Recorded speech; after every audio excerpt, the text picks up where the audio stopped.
grim struggle to clear the Atlantic sea lanes goes on. Crushing sea and air weapons of the American, English, and Canadian navies blast Nazi wolf packs that continue to harass the Allied traffic lanes.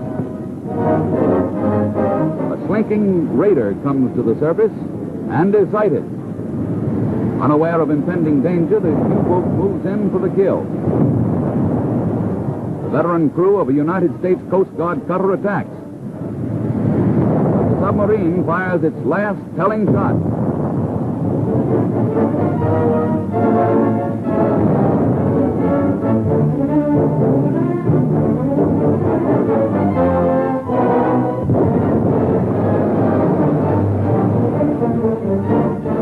Our air heroes, day by day, send more of Hitler's undersea marauders to the bottom.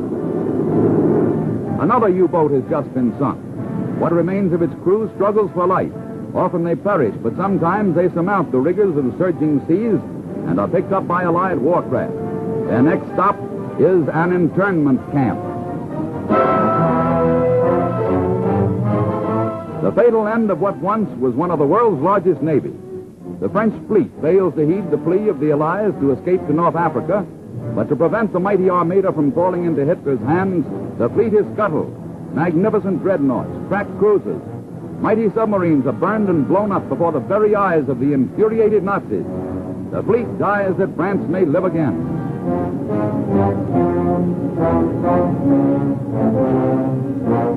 1941, the United States Navy seizes the mighty French liner Normandy.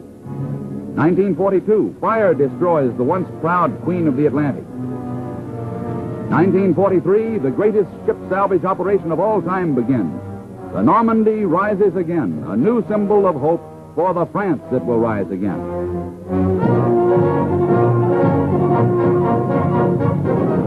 American air power blasts the Japs from the skies in the island strongholds of the South Pacific. In the Solomons, Jap transports are sunk almost as fast as they appear.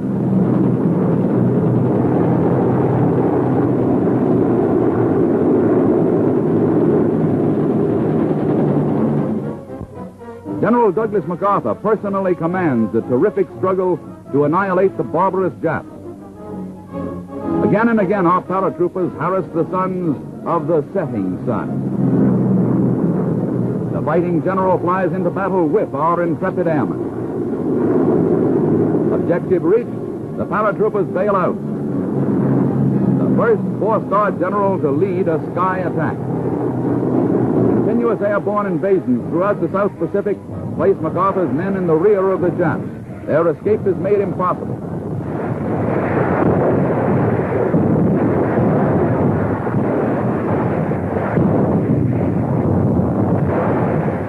Land forces fighting for every inch of ground trap thousands of Japs in dense tropical jungles.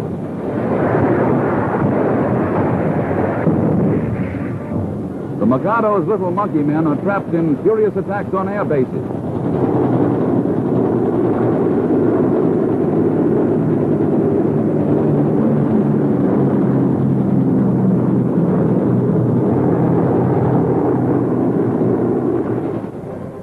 Treacherous Jap snipers are burned alive by infuriated natives. These sons of heaven decide to remain on Earth for another bowl of rice. On the North Burma front, the veteran Lieutenant General Joe Stilwell moves in with his American-trained and equipped Chinese forces, fighting incessantly to hold vital positions on the Salween River until Burma can be retaken. Here, an almost forgotten front in the global war ties down a big Japanese army.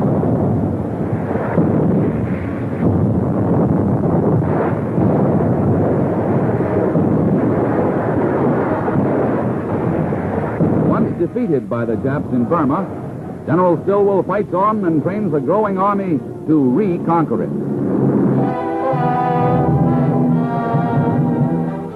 The city of Buenos Aires roars with disorder and rioting as the army overthrows the government of Ramon Castillo. Axis sympathizers, the overwhelming majority of the Argentine people, seek closer hemispheric ties, but against their will and mandate, the army takes them from the frying pan into the fire.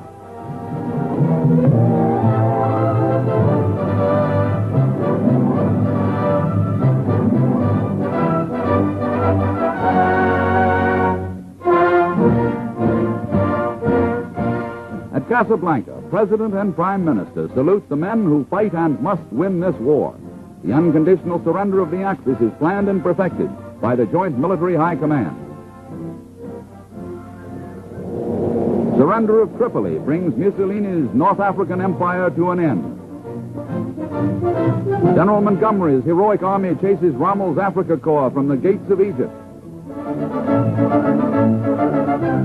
Churchill flies to Tripoli to hail the glorious achievement of Montgomery's fighting Eighth Army. The desert battle heroes cheer the symbol of the Allies' will to win. Under American General Dwight D. Eisenhower, battle-tested Americans, British, Canadians, and French leap from Tunisia to Sicily. Losses from Nazi sky raiders failed to stop Eisenhower's push toward Hitler's fortress Europe. Off Salerno, the United States cruiser Savannah suffers a direct bomb hit. A turret is knocked out, and there are casualties in the gun crew. The Savannah's heroic men continue to shell the beach as the American Fifth Army invades Italy. Italy surrenders. Salerno is won.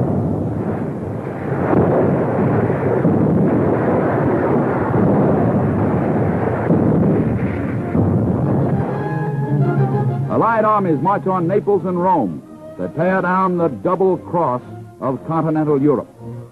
The invasion of Italy weakens Nazi strength on the Russian front. Americans and Canadians capture Italian towns street by street. Naples is taken. All Nazi Germany trembles with every Allied advance to the north, certain to bring vast new areas of the Hitler homeland more and more within reach of crushing air bombardment.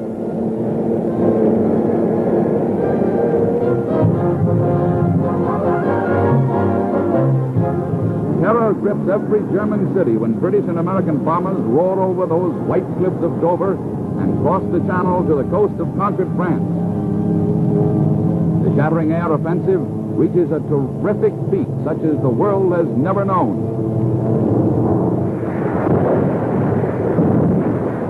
The staggering weight of the growing American air power hastens the day of victory.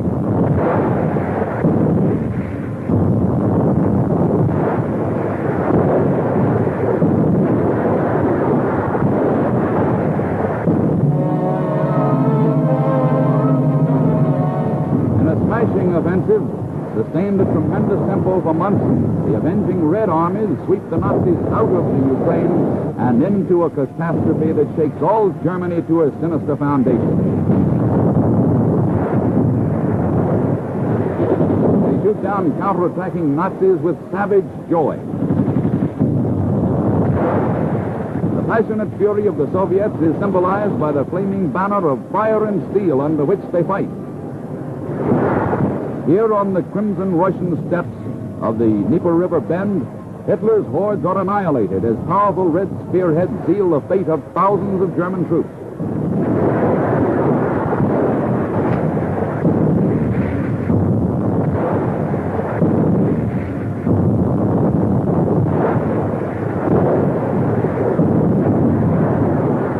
Mopping up back of the advancing armies, a Russian soldier calls on hidden Nazis to surrender as Hitler's doomsday draws near. A staggering blow to Nazi hopes of Allied disunity is contributed when Secretary of State Hull flies to Moscow, an historic prelude to victory.